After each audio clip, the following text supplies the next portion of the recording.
On s'est lancé depuis, comme le disait Roméo, depuis 2 semaines maintenant dans une série de prédications qu'on a intitulée « Quand Dieu trace un chemin ».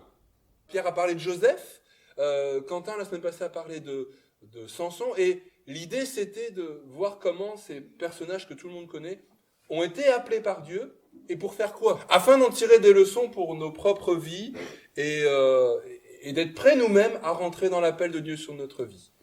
Est-ce que vous pensez que l'appel de Dieu sur la vie de quelqu'un dépend de, comment dire, est réservé à une élite, en fait? Je dirais ça comme ça. Est-ce que Dieu n'a un appel sur la vie que des gens vraiment qui sont arrivés à un certain niveau?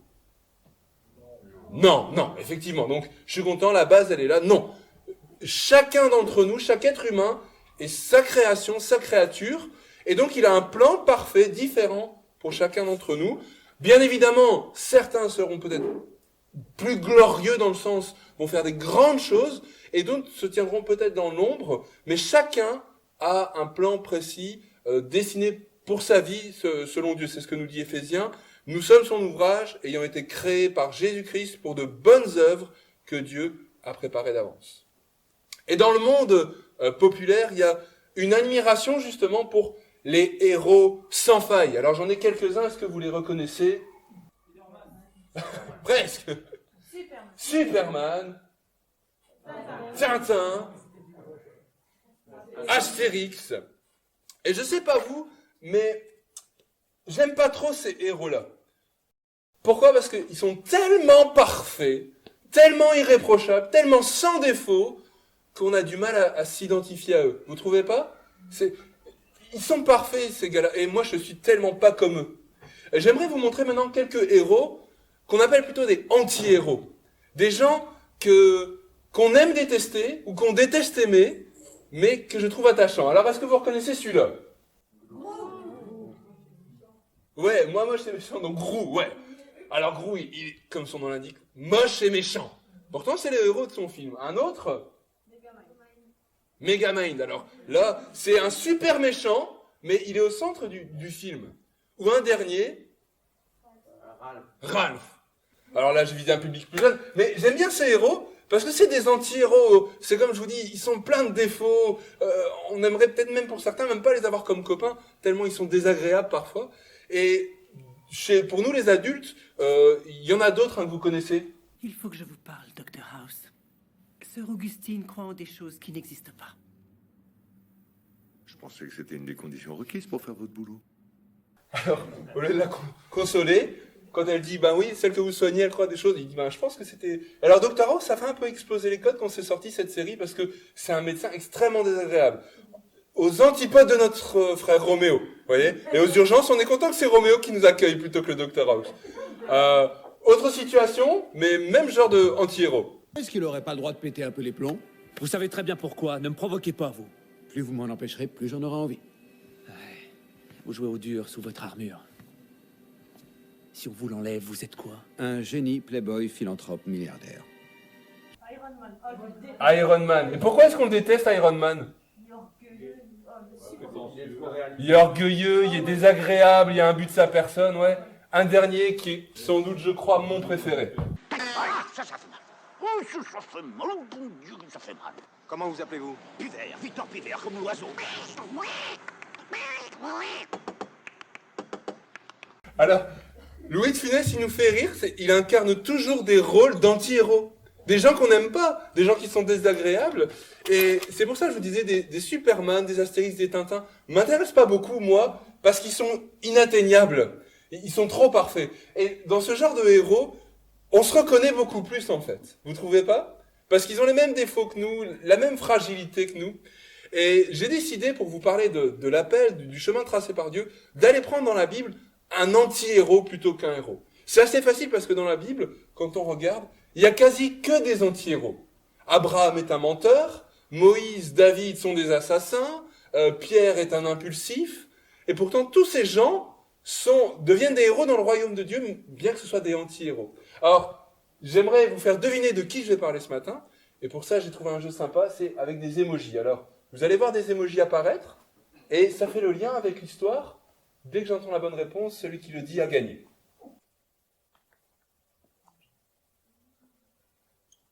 Jonas. Ah, on va voir si c'est Jonas, si ça tend à se confirmer. Alors, toujours convaincu que c'est Jonas ? Ouais, effectivement, c'est Jonas. Je trouve que Jonas, c'est un des meilleurs anti-héros de la Bible. Et en même temps, c'est celui qui nous ressemble le plus. Et j'aimerais vous dire d'ailleurs pourquoi j'ai choisi de vous parler de Jonas. Parce que cette semaine, on était au soir à la maison et on allait passer au moment de prière. Et Timothée nous a fait une crise de nerfs parce qu'il voulait pas aller dormir. Il était trop tôt. Pourquoi aller dormir en même temps que ses petits frères ? Et alors quand on le punit, qu'on le monte, on l'oblige à monter dans sa chambre, il claque ses pieds sur chaque marche. Et à ce moment-là, frères et sœurs, je me fais une réflexion. Qu'est-ce qui ressemble à sa mère ? Non, c'est faux. En fait, je me dis, et là, je suis sincère, je me dis, mais qu'est-ce qui me ressemble ? Et j'ai honte à ce moment-là, mais vraiment, je me reconnais en lui quand il y a ce genre de réaction. Et du coup, le soir, on aime bien lire une histoire de la Bible avec eux. Et comme il était envoyé à son lit, il n'y avait pas d'histoire. Et moi-même, j'étais peut-être pas ce soir-là, à ce moment-là, dans un bon état d'esprit. Et vraiment, pour moi, c'était quand j'ai vu monter fâché, claquant des pieds, c'était pour moi un miroir de mon propre état. Je me suis dit, ok, il faut faire quelque chose. On va aller ensemble lire une histoire qui va nous parler à tous les deux. Et on a lu l'histoire de Jonas. Et j'ai voulu me pencher sur 3 moments de cette aventure de Jonas et voir qu'est-ce qu'on peut en retirer pour nos propres vies. La première, c'est que Dieu trace un chemin, des fois, on ne doit pas faire ce qu'on a envie. Jonas n'avait pas envie d'aller à Ninive. Alors Ninive était une ville connue, c'était la capitale de la Syrie, une ville connue pour sa cruauté. On y écartelait, on torturait, on faisait des choses terribles. Alors bien évidemment, je peux comprendre que Jonas n'était pas très motivé à y aller. Et alors qu'il fallait y aller par les terres, donc Ninive c'est dans l'actuel Irak, donc pour aller d'Israël en Irak, encore aujourd'hui il ne faut pas prendre le bateau. Lui il décide d'aller au port et de se rendre dans une ville, Tarsis, qui est à l'opposé, c'est un peu le bout du monde de l'époque. On pense que c'était le détroit de Gibraltar, vous savez, tout le sud de l'Espagne. Donc vraiment, Dieu lui demande d'aller à Ninive, enfin pour vous c'est plutôt par là, et Jonas dit ok, et veut s'en aller à Tarsis. Jonas n'a pas envie de faire ça. Et ça c'est plutôt inhabituel. Quand Dieu demande quelque chose à quelqu'un dans la parole de Dieu, même s'il doit des fois discuter, argumenter, la personne appelée s'exécute. Mais là, Jonas, non, il veut pas, et il s'en va de l'autre côté. Et en Jonas, chapitre 4, versets 1 et 2, on l'a lu, il nous dit pourquoi. Cela des plus fort à Jonas, quoi ? De voir que Dieu faisait grâce à Ninive. Et ça, vraiment, ça a énervé Jonas. Il fut irrité, il implora l'Éternel, et il dit, ah, n'est-ce pas ce que je disais quand j'étais encore en Israël ? En fait, si on regarde bien ce que Jonas dit, Jonas avait envie de les voir tous mourir. C'était ce qu'il voulait. Et donc, quand Dieu l'appelle en Israël à aller à Ninive pour proclamer le salut, Jonas n'a pas envie de le faire parce qu'il se dit, peut-être ils vont se repentir. Et j'ai pas envie qu'ils se repentent. Les Assyriens sont les ennemis d'Israël. J'ai envie, excusez-moi l'expression, j'ai envie qu'ils crèvent tous. Mais si je vais là-bas et que je prêche la repentance, peut-être Dieu leur fera grâce. Et d'ailleurs, même quand il dit « Ah, je savais que tu es un Dieu compatissant, miséricordieux, lent à la colère », on dirait qu'en plus, il fait le reproche à Dieu d'être comme ça. « Ah, je savais, t'es trop bon de toute façon. Et je savais que tu leur ferais grâce. » Et Jonas n'avait pas envie de faire cette mission. Frères et sœurs, est-ce que des fois, dans nos vies, quand Dieu nous demande de faire quelque chose, on n'est pas un peu des Jonas et on n'a pas envie ? Et on va se trouver un peu comme Moïse dans son appel, un tas de bonnes excuses, ou comme Jonas, on va faire tout le contraire. Alors vous n'allez pas répondre par décence, mais moi je suis comme ça parfois. Dieu nous demande de faire quelque chose, et vous savez au fond de vous que c'est ce qu'il faut faire, que c'est la manière de réagir, mais étant donné que ça ne convient pas à vos plans, à nos plans, à notre façon de voir, à notre façon de faire, ou que ça nous demande de s'humilier, de faire grâce à des gens qu'on n'aime pas, ou de nous coûter un effort qu'on n'a pas envie de payer, on n'a pas envie de le faire. Vous vous reconnaissez un petit peu plus en Jonas maintenant? Vous n'osez pas le dire, mais je suis sûr que... Je pense qu'une réponse à ça se trouve dans la bouche de Jean-Baptiste. Regardez ce que Jean-Baptiste dit dans Jean chapitre 3, verset 30. Il va dire, il faut, en parlant de Jésus, il faut qu'il croisse, il faut qu'il grandisse, et que moi, je diminue. L'appel de Dieu qui est sur notre vie, sur notre identité, comme le disait Roméo, c'est, on a toute notre vie pour apprendre à être moins nous-mêmes et à être plus comme Dieu le veut. L'appel qui est sur nos vies, c'est déjà celui-là. Que Dieu dans nos vies croisse, que ses intérêts croissent, que sa volonté croisse, et que nos intérêts, notre volonté, notre façon de penser puissent diminuer. Et c'est un défi. Vous êtes d'accord avec moi? C'est un défi vraiment au quotidien d'agir et de réagir comme ça. Deuxième moment qui m'a interpellé dans la vie de Jonas, c'est quand, en plus, comme si ça ne suffisait pas, ça ne se passe pas comme on veut. Alors là, il va à Ninive, déjà Ninive se repent, c'était pas ce qu'il voulait, mais en plus, au moment où il a enfin un arbre pour avoir un peu d'ombre, cet arbre, il meurt. Et je suis sûr que Jonas, au fond de lui, se dit, pourquoi est-ce que t'as pas fait mourir les Ninivites et que t'as pas laissé mon arbre à la place? Pourquoi est-ce que t'as fait ça? Comme si c'était pas suffisant de les avoir sauvés, la seule chose qui me faisait du bien, mon palmier, à qui il lui avait peut-être même donné un nom, il le fait mourir. C'est horrible! Et vous avez déjà repéré ça quand des fois on fait des choses pour Dieu, et qu'en plus déjà ça nous énerve, ça nous coûte, et qu'en plus ça se passe pas comme on veut. On demande pardon, et l'autre au lieu de se dire oui c'est vrai, moi aussi je demande pardon, bah ouais t'as vu je te l'avais dit. Et là vous sentez ça monte. Je dis Seigneur, envoie les charbons ardents sur sa tête. Et est-ce qu'on se reconnaît encore un peu plus dans Jonas? Vous trouvez pas? J'ai été voir un petit peu, vous savez, ce livre de Jonas, il me parle parce que, personnellement, je vis très mal la frustration. Quand ça va pas comme je veux, je le vis mal. C'est un défi dans ma vie. Priez pour moi, frères et sœurs. Priez surtout pour Kathleen, je crois, et pour mes enfants. Mais je pense qu'on a tous du mal à vivre avec les frustrations. Les frustrations, c'est quoi? C'est quand ce qu'on veut n'arrive pas. C'est frustrant. C'est énervant. C'est vraiment quand on a l'impression que les circonstances se déroulent pas comme on l'avait prévu ou comme on le souhaitait, c'est extrêmement frustrant. Et c'est un combat dans nos vies d'accepter la frustration. Le résultat, et là j'ai été voir ce que disent les psychologues même de la frustration, les psychologues disent des gens qui s'enferment dans la frustration finissent par devenir pessimistes, ça finit par avoir un fort impact sur l'estime de soi, sur notre progression, ça rend les gens, et c'est des psychologues non chrétiens qui le disent, ça rend les gens impatients, agressifs, colériques, et si la personne ne fait rien pour aller au-delà de ses frustrations, ses émotions, la colère, l'impatience, l'agressivité vont aller de plus en plus fort. Et là, je sais que tous les frères se disent « J'espère que mon épouse, elle écoute bien ça. » Mais non, essaye d'écouter pour toi-même. Et ils disent même que ça finit par nous faire prendre des mauvaises décisions, faire des mauvais choix. Tout ça parce qu'on est frustré. Et quand je lisais les conseils des psychologues, ça m'a vraiment interpellé parce qu'en fait, on voit que Dieu est en filigrane. Voilà le conseil qu'il donne. Déjà de pouvoir se poser la question, de changer de point de vue sur la frustration.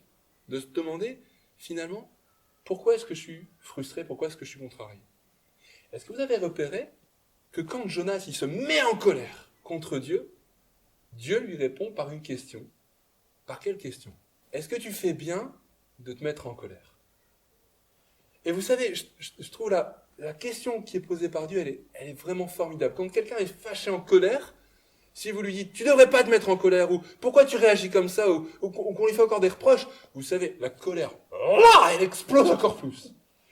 Et Dieu, c'est un formidable psychologue. Il pose la question « est-ce que tu fais bien de te mettre en colère » Cette semaine, quand Timothée et moi, on était contrariés, que j'ai lu cette histoire, c'est comme si, je ne sais pas pour Timothée, mais c'est comme si Dieu me posait cette question à moi. Est-ce que tu fais bien de te mettre en colère?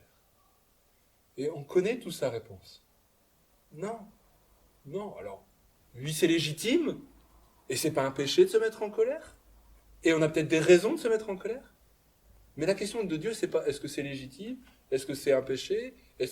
Non, est-ce que tu fais bien? Est-ce que c'est la bonne chose à faire?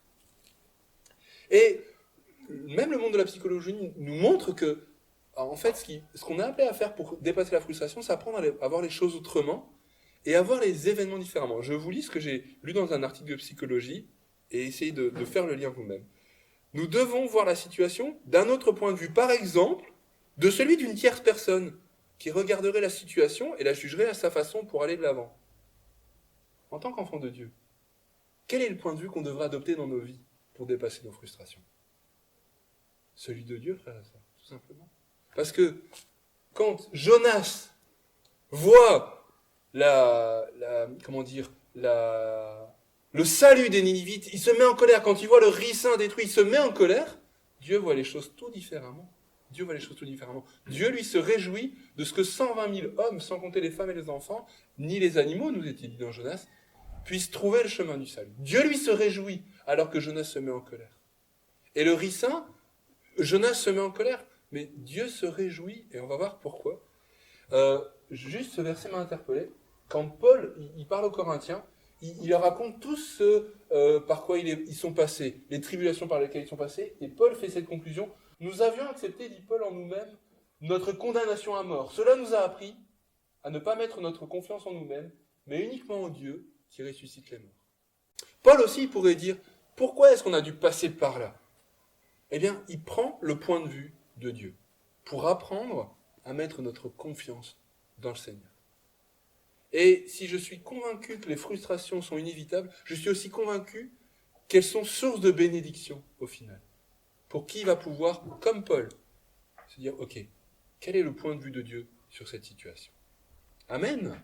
Nous sommes constamment transformés d'après son modèle pour lui ressembler davantage de jour en jour et en refléter une image toujours plus fidèle. Tantôt, je disais que l'appel de Dieu sur nos vies, c'est de grandir à ressembler à Dieu. Et le dernier moment, c'est la fin, quand c'est à nous de choisir. Quand on lit ce livre de Jonas, la fin, elle est plutôt braque. Jonas, il est fâché, et Dieu, il lui dit, est-ce que moi, je ne devais pas aussi délivrer cette ville? Et ça se finit comme ça. Pas vraiment de happy end, en fait. Qu'est-ce qui va se passer après? Est-ce que Jonas va rester sur sa colère? En fait, on n'en sait rien. Et c'est des fois récurrent dans la Bible, comme dans la parole du Fils prodigue, par exemple, que l'histoire se termine sur une sorte de point d'orgue, où on n'a pas le dénouement final. Et je trouve que souvent dans la Bible, le point commun de ces situations-là, c'est parce qu'elles sont un appel lancé à nos propres vies. Quand Jésus va raconter l'histoire du Fils prodigue, et qu'il parle de l'attitude du grand frère, et on ne nous dit pas si le grand frère rentre ou pas à la fête, et bien en fait, il interpelle les pharisiens, c'est une question qu'il leur pose, est-ce qu'eux vont se réjouir de ces pécheurs qui vont vers Jésus? Moi, quand je lis cette histoire de Jonas, qui se finit sur une fin assez braque, je pense qu'elle nous pose la question, et toi? Et moi? Comment est-ce que tu vas réagir dans ton appel est-ce que tu vas rester en colère? Est-ce que tu vas rester sur ta frustration? En fait, frères et sœurs, j'aimerais vraiment souligner quelque chose. Ce livre de Jonas, avant même d'avoir pour but le salut des Ninivites, avait pour but le salut de Jonas lui-même. Je me répète, écoutez bien, en fait, cette mission, la mission de Jonas, c'était une mission de sauvetage, mais avant même d'être la mission de sauvetage des Ninivites, c'était une mission de sauvetage pour Jonas lui-même. C'est Jonas qui était envoyé pour se sauver dans cette situation. Et c'est pour ça que une question à se poser finalement dans nos frustrations, dans l'appel de Dieu sur nos vies, c'est est-ce que je fais partie, dans ce que je vis, de la solution, ou est-ce qu'en fait je fais partie du problème? Est-ce que le problème, c'est moi? Et je pense que c'est une question saine à se poser de temps en temps, quand ça ne va pas comme on veut, quand on vit des frustrations. Au lieu d'accuser le monde entier, d'accuser les Ninivites, d'accuser le ricin, d'accuser le ver, d'accuser Dieu dans nos vies, de se poser la question, mais est-ce que le problème, en fait, c'est pas moi? Est-ce que je fais pas partie du problème, finalement? C'est une bonne question à se poser. J'aimerais arriver à la conclusion avec une anecdote. Plutôt rare que j'apporte une anecdote en conclusion, mais là, je pense qu'elle était vraiment à propos. C'est l'histoire d'un roi qui n'a pas d'héritier et qui veut trouver dans son royaume un héritier. Il fait un concours parmi tous les jeunes hommes de son royaume et il sélectionne les 10 meilleurs. Et il arrive, pour les départager, à une ultime épreuve. Il leur dit, écoutez, je vais vous donner une ultime épreuve. Vous savez que notre royaume repose en grande partie sur l'agriculture. Je vais vous donner un grain de maïs. Et on va se retrouver dans 3 semaines. Celui qui aura le plus beau plan deviendra roi une fois que je serai mort. Et donc, chacun s'en va avec sa graine. Et l'un d'eux, il apprend que ses amis font du filou. Et au lieu de planter la graine et de l'arroser de bons soins, ils vont acheter un plant de maïs en se disant, mais comment est-ce que le roi fera seulement la différence? Si on lui montre un plant de maïs, comment est-ce qu'il va savoir que ça vient de son grain ou pas? Et donc, on va pouvoir devenir roi.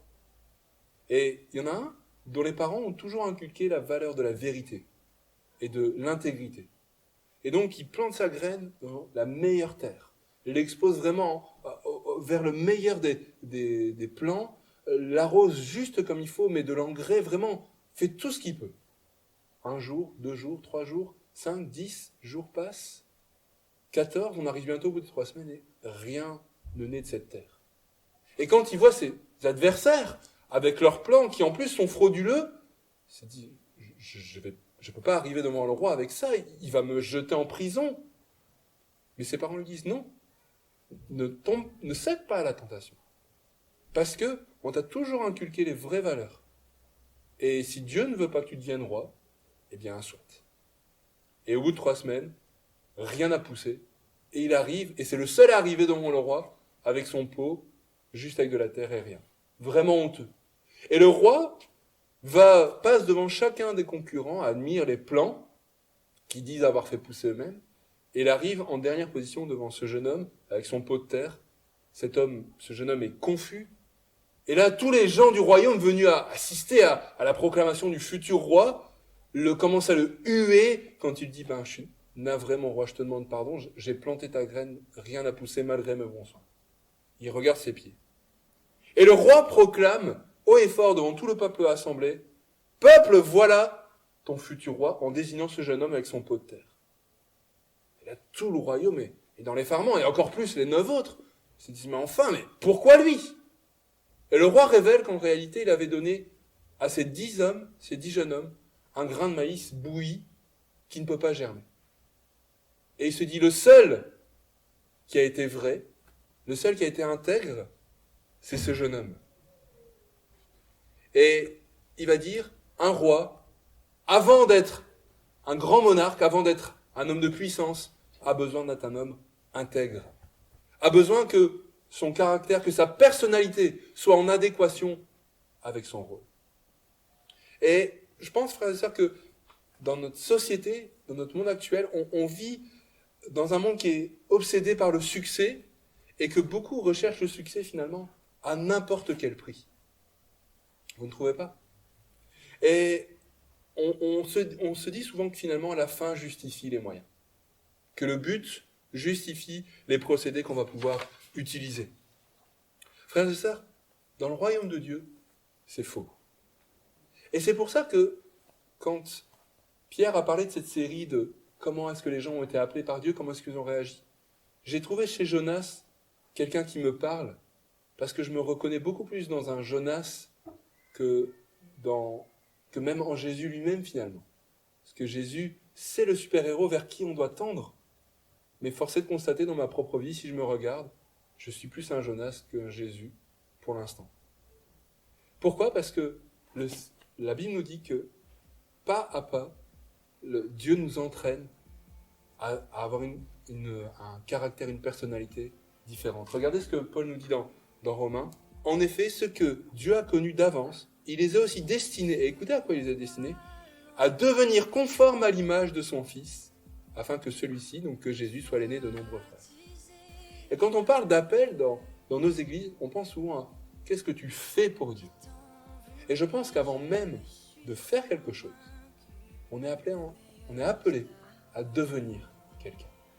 Et c'est pour ça que j'ai beaucoup apprécié quand Roméo parlait d'identité, parlait de chemin tracé, le chemin que trace Dieu, avant même qu'on fasse quoi que ce soit. Il trace un chemin pour nous faire devenir un enfant de Dieu. Et voilà l'appel premier, voilà ce que Jonas a vécu.